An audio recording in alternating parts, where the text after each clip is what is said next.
శ్రీమాత్రే నమః. శ్రీ వృచ్ఛింగరాదేవియే నమః. చాముండీదేవి అమ్మవారి గురించి ఒక వ్యక్తి సంవత్సర కాలం నుండి ఒక 200 సార్లు పైన ఫోన్ చేశాడు.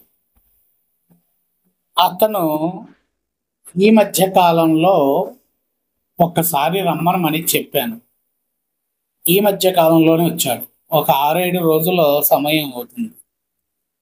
అతను కలిసిన తర్వాత కొన్ని అద్భుతమైనటువంటి విషయాలు తెలియచేశాడు. ఏంటి అంటే 2014లో నేపాల్ వెళ్ళాడు. నేపాల్లో చాముండీదేవి తంత్ర సాధన విశేషంగా చేస్తారు. మన హైందవ విధానంలో తంత్రములో చాముండీ తంత్రము చేయాలి అని అంటే నేపాల్ ప్రాంతం. అక్కడ చాముండీదేవి మంత్రోపదేశం తీసుకున్నాడు. తంత్ర విధానంలో ఉండేటటువంటి క్రియా పద్ధతి. ఆ మంత్రాన్ని తీసుకొని వచ్చి తన సాధన ప్రారంభించాడు. విశేషమైనటువంటి విజయాలు ఉద్యోగంలో కావచ్చు, కుటుంబ విధానంలో కావచ్చు, వివాహమైనటువంటి విధానంలో కావచ్చు, పుత్ర సంతానమైనటువంటి విధానంలో కావచ్చు, గృహయోగమైనటువంటి విధానంలో కావచ్చు, ఆర్థికమైనటువంటి విధానంలో కావచ్చు. ఊహించలేనటువంటి విజయం. పట్టిందల్లా బంగారము అనేటటువంటి కార్యాచరణలో తను ఉన్నాడు. మరి ఏంటి తనకు లోటు అనంటే, ఏంటి తనకు బాధ అంటే, తను చెప్పుకుంటూ ఏడ్చాడు. ఒక విషయాన్ని తెలియచేస్తా. ఎంత ఐశ్వర్యము ఉన్నా, ఎంత అద్భుతమైనటువంటి గృహ నిర్మాణం ఉన్నా, ఎంత అందమైనటువంటి భార్య పిల్లలు ఉన్నా, మనసుకంటూ ఒక తపన ప్రారంభమై మనసుకు అందించలేనటువంటి ఒక భావనకు గురి అయిపోతే ఆ మనసు బాధపడేటటువంటి విధానం ఎంత వింతగా ఉంటుంది అంటే అంత వింతగా ఉంటుంది. మనసుకు నచ్చని పని చేస్తే ఎంత చికాకుతో మనం ఉంటామో, మనసు కోరుకున్నటువంటిది అందించలేనటువంటి పరిస్థితిలో ఉంటే అంత బాధ కలుగుతూ ఉంటుంది. మరి ఏంటి అంత బాధ ఏంది అతనికి అని అంటే, మంత్రోపదేశం అయితే తీసుకున్నాడు, సాధన చేస్తున్నాడు. సాధనకు తగినటువంటి పురచ్చరణ హోమం చేశాడు. ఒక చిత్రపటాన్ని సాధించుకున్నాడు. అమ్మవారిని చిత్రపటాన్ని పెట్టాడు. చిత్రపటం ముందు కూర్చొని పూజ చేసేటప్పుడు ప్రారంభమవుతుంది అతనికి చెప్పుకోలేనటువంటి ఒక మనసులో ఆవేదన. ఉదయం కూర్చున్న, సాయంత్రం కూర్చున్న చిత్రపటం దగ్గర మనస్సులో ఒక బాధ, తెలియనటువంటి ఒక ఆందోళనకు గురి అయిపోతున్నా అని చెప్పి బాధపడుతున్నాడు. ఆ బాధ కూడా కన్నీళ్లతో పాటు వచ్చేటటువంటి ఊపిరి ఆడనటువంటి ఒక బాధ. అంత ఘనము బాధపడాల్సిన పరిస్థితి ఏంటి అని అంటే, సాధనలో సహకరించేటటువంటి తల్లి చిత్రపటాన్ని పెట్టి పూజించేటప్పుడు ఎందుకు సహకరించట్లేదు అనేటటువంటి ఒక బాధకు గురి అయిపోయాడు. 2014 నుండి 19 వరకు విజయవంతమైనటువంటి సాధన విధానములో జైత్రయాత్ర కొనసాగించాడు. 2019లో చిత్రపటాన్ని తెచ్చి పెట్టుకున్నాడు చాముండీదేవి అమ్మవారిది. ఆ చిత్రపటాన్ని పెట్టుకున్న తర్వాత నుండి సాధనలో మాత్రము విజయాన్ని సాధిస్తూ ఉన్నాడు. అంటే ఆనందమైనటువంటి సాధన. ఇక ఆ సాధనకు అవధులు లేవు. అంత అద్భుతమైనటువంటి సాధన. పూజ దగ్గరకు వచ్చేసరికి అంతకు మించినటువంటి బాధ. చాలా చోట్ల తిరిగాను అన్నాడు. చాలా మంది గురువుల్ని కలిశాను అన్నాడు. ఏం జరిగింది కలిస్తే అని అంటే, ఆ గురువులందరూ చెప్పినటువంటి విషయం ఏంటి అని అంటే, నీ సాధనలో ఎక్కడో స్వార్థమైనటువంటి ఆలోచనతో ఉన్నటువంటి సాధన చేస్తున్నావు కాబట్టి ఆ తల్లి కనుకరించట్లేదని చెప్పి ఒక గురువు తెలియచేశాడంట. నీ సాధనలో నువ్వు ఇంట్లోనే చేస్తూ సంసారం అనేటటువంటి దాంపత్య జీవిత విధానంలో కొనసాగుతూ ఉన్నావు కాబట్టి నీకు ఆ ఇబ్బందికరం ఏర్పడుతుంది. నీవు సాధనలో ఇంకొక గురువు దగ్గరికి వెళ్తే నువ్వు సాధనలో నీవు పొందేటటువంటి విజయాన్ని నువ్వే సంతృప్తి చెందుతున్నావు కానీ 10 మందికి పంచట్లేదు. నువ్వు పొందేటటువంటి ఐశ్వర్యంలో కానీ నువ్వు పొందేటటువంటి ఆనందంలో కానీ అమ్మ నీకు ఏ విధమైనటువంటి విధానమైన రూపాలతో, అమ్మ ఏ విధమైనటువంటి స్వప్న దర్శనాలు, అమ్మ ఏ విధమైనటువంటి వాక్శబ్దాలు, ఇవన్నీ కూడా నువ్వు ఎవరితో అయినా పంచుకున్నావా, పంచుకోలేదా, పంచుకోకపోతే అమ్మ ముందు కూర్చొని చేయలేవు అనేటటువంటి విషయాలు చెప్తున్నారు గురువు గారు. నేను అవన్నీ కూడా పరిశీలించాను, కానీ అవేవి కాదు గురువు గారు, ఏదో తెలియని ఒక బాధ ఉంది అని అంటే అప్పుడు చెప్పాను. నేనేదో చెప్పాను, ఇంకో గురువు ఏదో చెప్పాడు, ఇంకొక గురువు ఏదో చెప్తున్నాడు అని ప్రయత్నించడం ఆబ్జె. ఫస్ట్ నువ్వు ఆ ప్రయత్నాన్ని ఆపు. గురువు అంటే దైవానికన్నా చాలా ముఖ్యమైనటువంటి వాడు. గురువు చెప్పినటువంటి విధానములో కొనసాగేటటువంటి అర్హత నీకు ఉంది అనంటే ఆ దేవత నీకు అక్కడ ఆగిపోతుంది. గురువు చెప్పిన విధానములో నువ్వు వినేటటువంటి పరిస్థితిలో లేకుండగా ఇలా 4-5 గురువులు నాతో సహా పట్టుకొని ఇంకా అమ్మ దగ్గర ఏదో ప్రయత్నిద్దామని చేస్తే ఆ తల్లి అస్సలు ఒప్పుకోదు. ఆ తల్లిని కాదు, నా తల్లి ప్రత్యంగరాదేవైనా ఇంకా ఏ దేవీ దేవతలైనా కానీ అస్సలు ఒప్పుకోరు. నువ్వు ఆ ప్రయత్నాన్ని ఆపడానికి ముందు శ్రీకారం చుట్టు అని చెప్పి అన్నాను. అంటే ఇలా ఉంటుందా గురువు గారు అన్నాడు. ఉంటుంది అన్నాడు. నీకు మంత్రం ఇచ్చినటువంటి గురువు నీ యొక్క అమ్మవారి యొక్క జీవిత విధానంలోనూ కొనసాగడానికి నీకు చంటి పిల్ల లాంటి తల్లిని అందించాడు. ఒక గురువు మంత్రోపదేశం నీకు చేశాడు అనంటే ఒక చంటి పాపని నీ చేతిలో పెట్టినట్టు. ఆ పాపని ఎలా పెంచుకుంటావు అనేటటువంటిదే నీ పోరాటమైనటువంటి సాధన విధానం.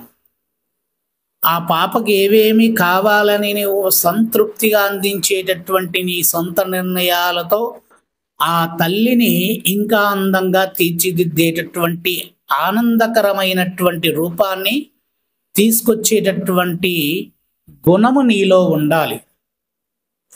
ఒక గురువు బీజాక్షర మంత్రాన్ని ఉపదేశించాడు అని అంటే తను ఒక తండ్రి గురువు స్థానములో ఉండి నా దగ్గరకు వచ్చినటువంటి ఒక శిష్యుడికి తను ఎంచుకున్నటువంటి చండీ, చాముండి, లలిత, ప్రత్యంగరి, వారాయి ఏ దేవతలైన కావచ్చు, ఆ మంత్రం కావాలని చెప్పి వచ్చినటువంటి ఆ వ్యక్తిని పరిశీలించి మంత్రోపదేశం చేశాడు అనంటే ఈ తల్లికి విశేషమైనటువంటి ఆరాధన ప్రక్రియలతో ఆనందింపచేసేటటువంటి వ్యక్తి దొరికాడు అని ఆ గురువు భావిస్తాడు. ముందు మంత్రోపదేశం చేయగానే గురువుకి ఏమి ఒరిగి రాదు, శిష్యుడికి ఏమి ఒరిగి రాదు. ఒక గురువు ఆశపడేది ఏంటంటే నా తల్లి ప్రత్యంగరాదేవి మాతని నాకంటే అపురూపంగా ఇంకొక ఆనందకరమైనటువంటి స్వరూపములో చూడబోతాడు ఇతగాడు అని చెప్పి నమ్మి అప్పుడు మంత్రాన్ని ఇచ్చినప్పుడు ఆ మంత్రాన్ని నువ్వు సాధన చేసేటప్పుడు ఆ తల్లిని ఎలా ఆరాధించాలి పూజించాలనేటటువంటి విషయం నువ్వు ఎవరి దగ్గర తెలుసుకోవాలి? నా దగ్గర. ఇప్పుడు ఇంతకు ముందు నువ్వు కలిసి వచ్చినటువంటి 4-5 గురువుల దగ్గర అని చెప్పి అతన్ని అడిగాను. అడిగితే అప్పుడు తను ఆలోచనలో పడ్డాడు. నిజంగా నా కళ్ళు తెరిపించారు గురువు గారు అన్నాడు. కళ్ళు తెరిపించడం కాదు, నువ్వు ఒక మూర్ఖత్వమైనటువంటి విధానంలోకి వెళ్ళిపోయావు. నీ స్వభావమైనటువంటి గుణము ఇక్కడే బయటపడిపోయింది. మంత్రం ఇచ్చినటువంటి గురువు తను నీ దగ్గర ఏది ఆశించకుండా మంత్రోపదేశం చేసి నిన్ను వదిలిపెట్టి నీకు కావాల్సినవన్నీ దొరికితే ఆ మంత్రాన్ని వదలకుండా నువ్వు చేసుకుంటూ ఆ తల్లి కోసం నువ్వు తపన పడుతున్నావు. ఇన్ని సంవత్సరాల్లో ఎప్పుడన్నా ఆ గురువుని గుర్తు తెచ్చుకున్నావా? ఆ గురువు దగ్గరికి పోయి కలిసి వద్దామని ఆలోచన వచ్చిందా? ఆ గురువు అదే ప్రదేశంలో ఉన్నాడా, వేరొక ప్రదేశానికి వెళ్ళిపోయాడా, ఏంటి అనేటటువంటి ఆలోచన నువ్వు ఏదైనా చేసావా అని నేను అతన్ని అడిగితే, నాకు ఎప్పుడూ అనిపించలేదు గురువు గారు. ఎప్పుడన్నా అనిపిస్తే ఆ గురువు ఎప్పుడో గుర్తొచ్చినప్పుడు అమ్మ దగ్గర కూర్చొని నమస్కరించుకొని, తల్లి నీ మంత్రాన్ని ఆ గురువు ఉపదేశించాడు, ఆ గురువు ఎక్కడున్నాడో నాకు తెలియదు, మరలా అంత దూరం నేను పోవాలి అనంటే నాకున్నటువంటి ఆఫీసు ఇవన్నీ కూడా నేను వదులుకొని వెళ్ళాల్సి వస్తుందేమో అనే ఆలోచనతో నేను చాలాసార్లు ఆ గురువు గురించి ఆలోచన చేయలేదు గురువు గారని చెప్పాడు. చెప్తే విషయాన్ని తెలియచేసి, నీకు నీ అమ్మ కావాలి, చాముండీదేవి మాత కావాలి, తంత్ర విధానంలో ఉన్నటువంటి పద్ధతి తెలుసుకోవాలి అనంటే నీ ప్రయాణం ముందు నేపాల్కి శ్రీకారం చుట్టు, నేపాల్ వెళ్ళు, నేపాల్లో అతన్ని కలువు, ఆ గురువుని, ఆ గురువు ఏ విధంగా పూజించిండు అనేది తెలుసుకో. చాముండీదేవిని 4 రకాలుగా ఆరాధిస్తారు: నీళ్లతో, అగ్నితో, పుష్పముతో మరియు కాటికతో. కాటికతో కాళీ చాముండి, పుష్పాలతో లక్ష్మీ చాముండి, మరియు ఇంకా దేంతో, నీళ్లతో గంగా చాముండి, అగ్నితో జ్వాలా చాముండి, జ్వాలా చాముండి అగ్నితో పూజిస్తారు. ఈ 4 నీకు ఏ విధమైనటువంటి మంత్రముతో ఉన్నటువంటి విధానాన్ని ఉపదేశించాడు అనేటటువంటిది కనుక్కో.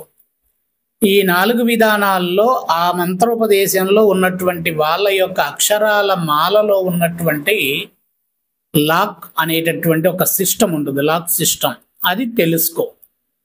ఆ గురువుని అడుగు అని చెప్పన్నాను.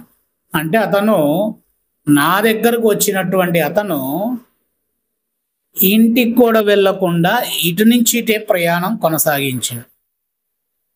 చక్కగా ఎయిర్పోర్ట్ వెళ్ళిండు, ఫ్లైట్ ఎక్కిండు, నేపాల్ వెళ్ళిండు, మళ్ళీ నేపాల్లో దిగిండు, ఆశ్రమం దగ్గరికి వెళ్ళి తెల్లారి సాయంత్రం నాకు ఫోన్ చేశాడు. గురువుగారు నమస్కారం అన్నాడు. చెప్పు నాయన అన్న. ఒక్కసారి మీరు లొకేషన్ ఓపెన్ చేసి చూడండి అన్నారు. ఏ లొకేషన్ అన్న? నేను పంపించింది చూడండి. నేను ఆ లొకేషన్ ఓపెన్ చేస్తే నేపాల్లో ఉన్నాడు. నేపాల్లో చండీ ఆశ్రమం అని ఒకటి ఉంది. ఆ చండీ ఆశ్రమం దగ్గర చాముండీదేవి సాధకులందరితో కలిసి ఉన్నటువంటి ఫోటో పంపించాడు. చాలా సంతోషమైనటువంటి విషయం. ఇలాంటి శిష్యులు అలాంటి గురువుకు దొరకడం చాలా అదృష్టం నాయన. ఇంత తపన నీలో ఉంది అని అంటే ఆ తల్లి నిన్ను వదులుకోదు. చాలా అద్భుతమైనటువంటి శ్రీకారము నీకు పడుతుంది. ఆ గురువుని కలిసి ఆ విధానం కనుక్కొని తిరిగి నీ యొక్క ఊరికి వెళ్ళి చక్కగా నువ్వు నీ తల్లి ఫోటో పెట్టుకొని పూజించు. అమ్మ ముందు కూర్చున్నప్పుడు ఎందుకు ఆనందం కలగదో చూడు అని అన్నా. అక్కడ తెలిసిన విషయం ఏంటంటే 2023లో ఆ మంత్రాన్ని ఉపదేశించినటువంటి గురువు గారు పరంపరించారు. వారి యొక్క కాలము ముగిసింది. తర్వాత ఉన్నటువంటి గురువు దగ్గరికి వెళ్ళి కలిసి చెప్పిన అది నా గురువు గారు ఉపదేశించినటువంటి మంత్రము. ఆ మంత్రము నీళ్లకు సంబంధించినటువంటి విధానముతో చేసేటటువంటి ఆరాధన ప్రక్రియ, తంత్ర విధానములు చేసేటటువంటిది. ఈ ప్రక్రియ మొత్తము కూడా జలముతో చేసేటటువంటి విధానమే అని చెప్పి తెలియచేశాడంట.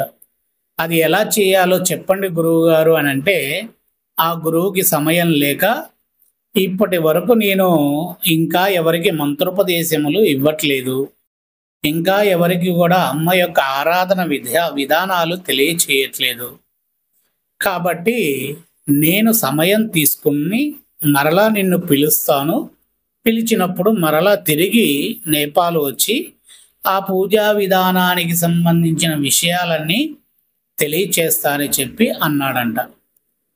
అప్పుడు తను ఫోన్ చేసి మరలా ఒక్కసారి తెలియచేశారు. గురువుగారు నీళ్లతో ఎలా అమ్మని ఆరాధిస్తారు, పసుపు, కుంకుమ, గంధము, పుష్పాలు ఇటువంటి ద్రవ్యాలన్నీ నీళ్ళగా ఎలా ఆరాధించాలి గురువుగారు అని చెప్పి అన్నాడు. అంటే నేను చెప్పాను, ఈ విషయం నీకు తెలియచేస్తాను, నువ్వు వింటావా? వింటాను అంటే హైదరాబాదు రా, రిటర్న్లో నన్ను కలువు అని చెప్పాను. అతను రేపు సాయంత్రం అనగా 21వ తారీఖు రోజు సాయంకాలము హైదరాబాదు వస్తా అన్నాడు. అతను కలిసిన తర్వాత వివరములన్నీ కూడా నేను మరి ఒక వీడియోలో పరిపూర్ణంగా తెలియచేస్తాను. శ్రీమాత్రే నమః.